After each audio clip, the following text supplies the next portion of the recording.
Hello and good morning all of you. स्वागत आहे तुमचं मेगाबीट एज्युकेशनच्या यूट्यूब चॅनलवर. चला बघूया आजचे वोकॅब्युलरीचे words, misspelled word, one word substitution आणि idioms and phrases. So first word आहे आपला आजचा तो आहे एक्सपिडियंट. EXPEDIENT. एक्सपिडियंटचं काय मिनिंग आहे तर convenient and practical though improper. काय आहे मिनिंग?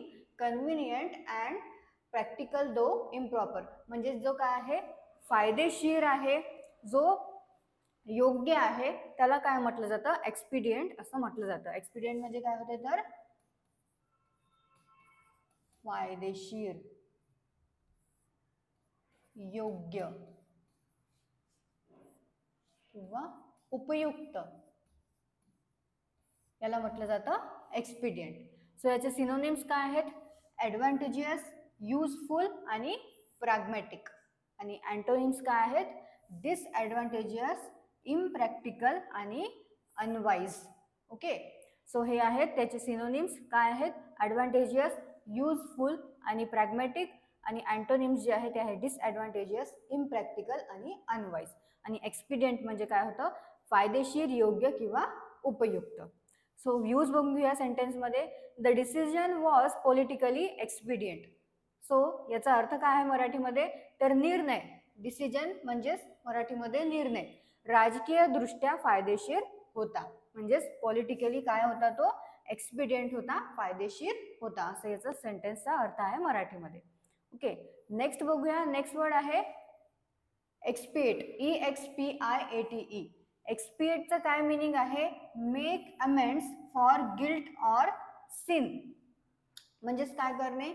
प्रायश्चित करणे किंवा क्षमा करणे सुद्धा होतं.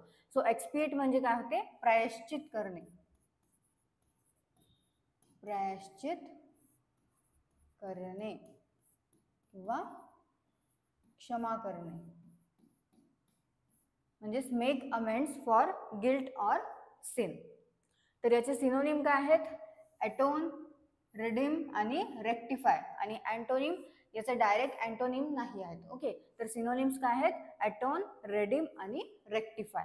आणि एक्सपिएट म्हणजे काय होतं? प्रायश्चित करणे किंवा क्षमा करणे. तर यूज बघून घेऊया काय आहे सेंटेन्सचा. सेंटेन्समध्ये कसा यूज करण्यात आलेला आहे? He tried to expiate his crimes. म्हणजे अर्थ काय आहे तर त्याने त्याच्या गुन्ह्याचे प्रायश्चित करण्याचा प्रयत्न केला. ओके, असं या सेंटेन्सचा अर्थ आहे. He tried to expiate his crimes म्हणजे त्याने त्याच्या गुन्ह्याचा प्रायश्चित करण्याचा प्रयत्न केला. ओके, नेक्स्ट बघूया. नेक्स्ट वर्ड आहे एक्सप्लिसिट. EXPLICIT. एक्सप्लिसिटचं काय मिनिंग आहे तर स्टेटेड क्लिअरली इन डिटेल. म्हणजेच स्पष्ट करणे किंवा अगदी स्पष्ट करणे सुद्धा आपण त्याला म्हणू शकतो. ओके, सो एक्सप्लिसिट म्हणजे काय होते? स्पष्ट करणे, स्पष्ट, उघड किंवा अगदी स्पष्ट. म्हणजे स्टेटेड क्लिअरली इन डिटेलमध्ये. तर सिनोनिम काय आहे याचे? क्लिअर, डेफिनाइट आणि स्पेसिफिक. आणि अँटोनिम आहेत वॅग, इम्प्लिसिट आणि ॲम्बिग्युअस. ओके, सो एक्सप्लिसिट म्हणजे काय होते तर स्पष्ट, उघड किंवा अगदी स्पष्ट. आणि त्याचे सिनोनिम्स काय आहेत?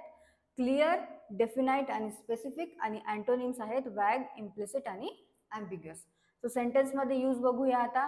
शी गेव एक्सप्लिसिट इन्स्ट्रक्शन्स. म्हणजेच मराठीमध्ये अर्थ काय आहे? तिने स्पष्ट सूचना दिल्या.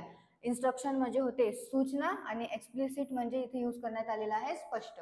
सो तिने स्पष्ट सूचना दिला असा सेंटेन्सचा अर्थ होतो मराठीमध्ये. नेक्स्ट बघूया वर्ड. नेक्स्ट वर्ड आहे एक्स्टोल. एक्स्टोलचं मिनिंग आहे प्रेज एन्थुसियास्टिकली. तर प्रेज एन्थुसियास्टिकली म्हणजे काय होते? प्रशंसा करणे. ओके, किंवा कौतुक करणे कोणाचं पण, त्याला काय म्हटलं जातं? एक्स्टोल असं म्हटलं जातं इंग्लिशमध्ये. तर एक्स्टोल म्हणजे काय होते? प्रशंसा करणे, स्तुती करणे किंवा गुणगान करणे आणि कौतुक करणे. म्हणजे काय होतं? एक्स्टोल. सो सिनोनिम काय आहेत? लॉर्ड, अक्लेम आणि ग्लोरिफाय. आणि अँटोनिम आहेत क्रिटिसाइज, कंडेम आणि डिस्पॅरेज. ओके. सो एक्सटॉल म्हणजे काय होते, प्रशंसा करणे, स्तुती करणे, गुणगान करणे किंवा कौतुक करणे.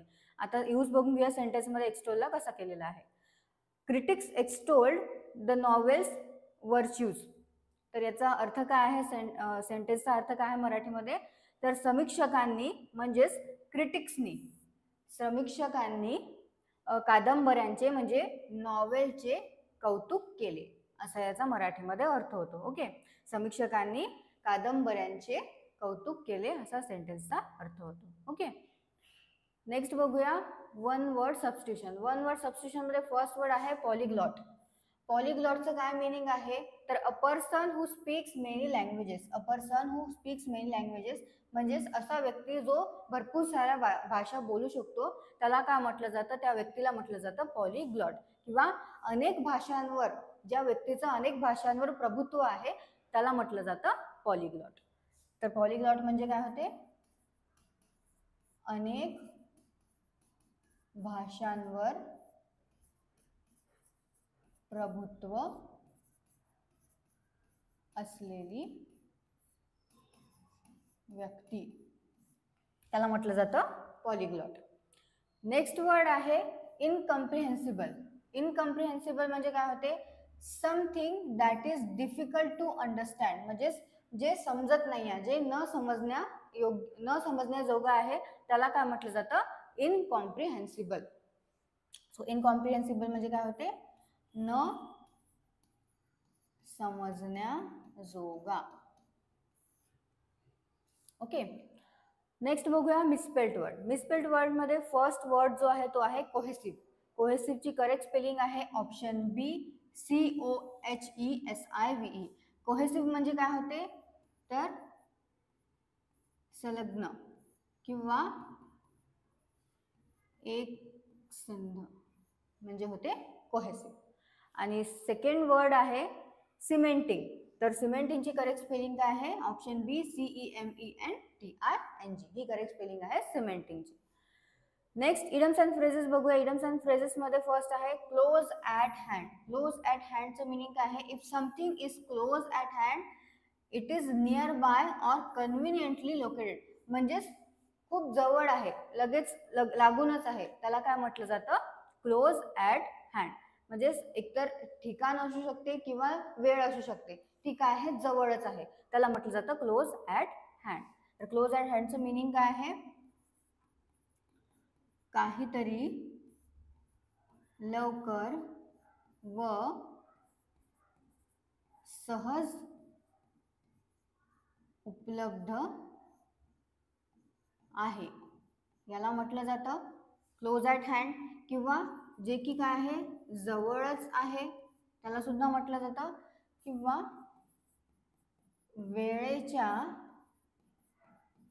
किंवा ठिकाणाच्या जवळ म्हणजे सुद्धा काय होतं, क्लोज ॲट हँड. नेक्स्ट बघूया. नेक्स्ट आहे close to your heart. Close to your हार्टचं काय मिनिंग आहे, something is close to your heart you care a lot about it. Okay. म्हणजेच जे तुमच्या एकदम हृदयाच्या जवळ आहे त्याला, त्याची काय करता तुम्ही, भरपूर केअर करता.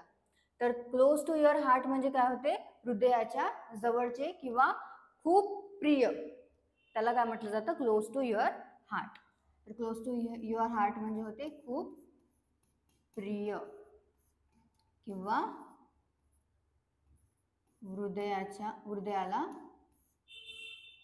जवळचे म्हणजे होतं close to your heart.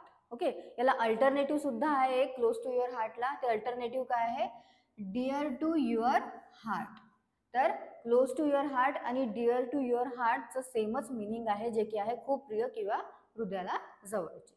Okay. So हे आहेत आपले आजचे इडम्स अँड फ्रेजेस. वर्ड सुद्धा बघितलेले आपण, याचे सिनोनिम्स, अँटोनिम्स आणि एकदा यूज पण वाचून घ्या आणि नोट डाऊन करत चला. जे मराठीचे मिनिंग्स आहे ते सुद्धा तुम्ही नोट डाऊन करत चला आणि जे आधी झालेले वर्ड्स आहे ते सुद्धा रिवाइज करत चला दररोज. ओके. सो तुम्हाला सेशन आवडलं असेल, सेशनला लाईक करा, चॅनलला सबस्क्राईब करा, सोबत तुमच्या फ्रेंड्सला शेअर सुद्धा करत चला. All the best all of you and thank you.